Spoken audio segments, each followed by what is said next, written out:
Here it is. The very first issue, #1, everybody, The Burning Moon Tales. Join us if you dare.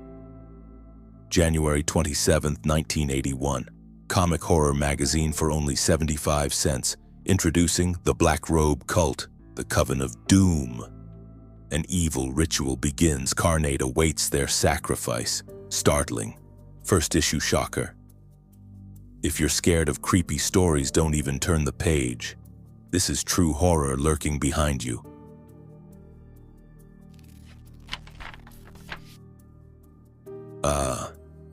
Welcome, travelers. You there? Yes, you. Standing so comfortably at the beginning of another story. You think roads are simple things, don't you? Lines of pavement, shortcuts, detours, choices. But some roads are older than maps, older than memory, and they don't just lead you somewhere. They remember who you are. Andy Miller thought he was untouchable. Money, friends, love. He never noticed who was watching. A shiny car and a bright future stretching straight. Because that's the funny thing about detours. You don't choose them. They choose you. I am LV, your guide, your witness. And this is the chosen detour. The chosen detour. UC Davis, California. It's 7:45 in the morning. Andy Miller was a rich boy from the suburbs that had everything he wanted. Life taught him a good awakening. He's in for a nice treat. LV, the host, is pointing at Andy like he's sentencing his life into a curse of terror. "Hello," says Andy to the professor in a laughing voice. As the professor gives his lecture, he says, "The planet Saturn has how many rings?" Anyone? Andy has fallen asleep due to his nightly agendas.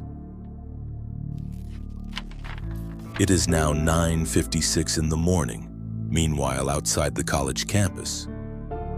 Some perpetrator vandalized Andy's car.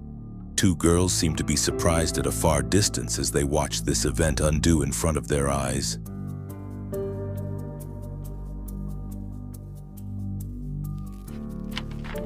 Back at the classroom as Andy sleeps in boredom.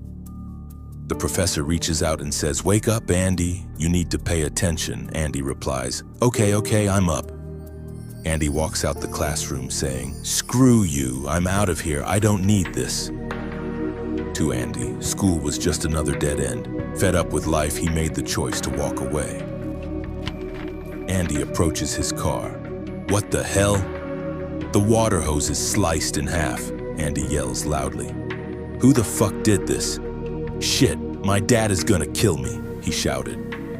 The car speeds off onto the road with smoke everywhere. Hours later, Andy's parents' home. Andy arrives and parks near the entrance. Andy's mom sees him and says, "Hey Andy, you hungry?" A mother concerned and a father staring at him with arms crossed in anger. Andy is too scared to come inside the house due to his dad's anger temper. Andy has had enough with this horrible day. As Andy sits near the stairs inside his home, his father approaches him. "What happened to the car? Andy, why does the car keep getting vandalized?" His father yells. Andy replies very angry, "I don't know who's doing that to my car," he shouts. His father replies immediately, "As of today, I'm gonna cut all expenses towards you. No more money handouts." Andy shouts angrily at his father, "Fuck this life. I hate this stupid life I have." Running towards the door, Andy's mom yells, "Andy, please come back." Andy's life was a constant knot of anger and disappointment. For 3 years, he found release in cruelty, taking out his rage on someone weaker. He knew it was wrong, but anger doesn't care who it hurts. As he sits there by a tree, he remembers his daily victim. "Why are you so damn slow?" he tells the poor kid. Him and his friends mock him by saying, "Please leave me alone, I'm tired of your bullying." Andy goes back inside his house, running to his bedroom. "Nobody understand me. Why?" Andy shouts. It's 11:45 p.m. and the light of the full moon shines in through his window. Andy stares at the night when the phone rings. Andy answers saying, "Hello." A woman answers, "Can you pick me up from work?" Andy replies, "Do I have a choice?" He shouts. Andy doesn't seem pleased. He shouts at her saying, "This will be the last time I pick you up. I'm tired of you being so damn needy." He runs out the door rapidly, starts the car and speeds off into the dark night. There seems to be a traffic collision of some sort, a disaster on the road. Andy slows down as the construction workers wave him down and tell him, "Hey man, you're gonna have to go a different route. The highway is closed. You can take that private road up ahead." Andy turns to the man and gives him a nasty look of disagreement. The windy road in the woods is illuminated by the bright moon. A large sign that says private road is covered by old weeds and old rust. It is 2:35 a.m. when he gets to this road. It's been a long drive. "I can't believe this is happening," Andy yells out loud. The night gets darker and darker for poor old Andy. Andy forgets his car was breaking down earlier that day from vandalism. Things in life can get worse by the hour.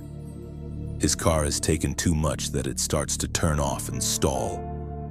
Smoke comes out from the hood and the smell of coolant reeks all over the interior of the car. Andy starts to panic. One of the construction workers heads home, done with his late shift. As his son is near the window, he tells him, "Son, you won't have to worry about that guy bullying you no more. I sent him through a private road. They should take care of him."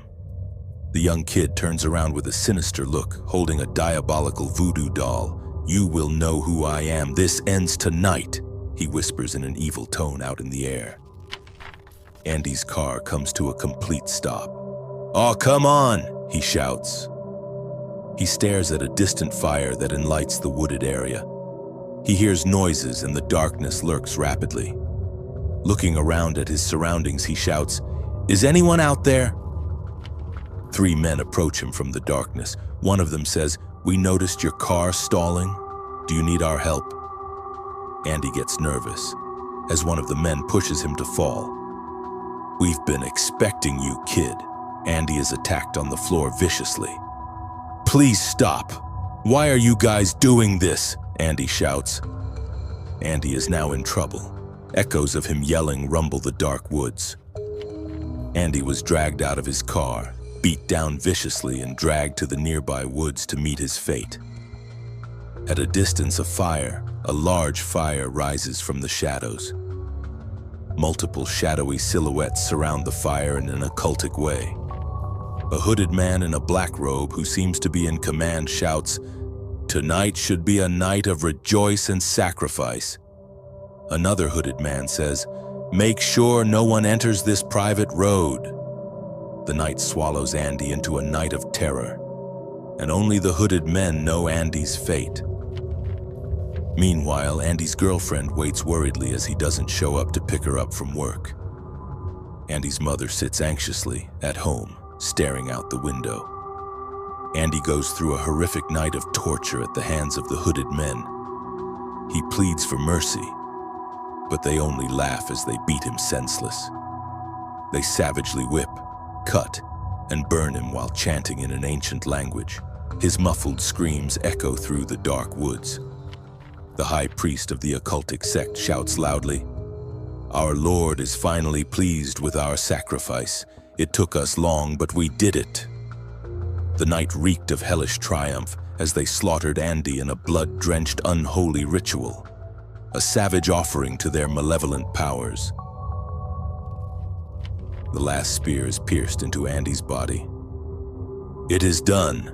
Don't ever bully my grandson," one of the hooded men shouts.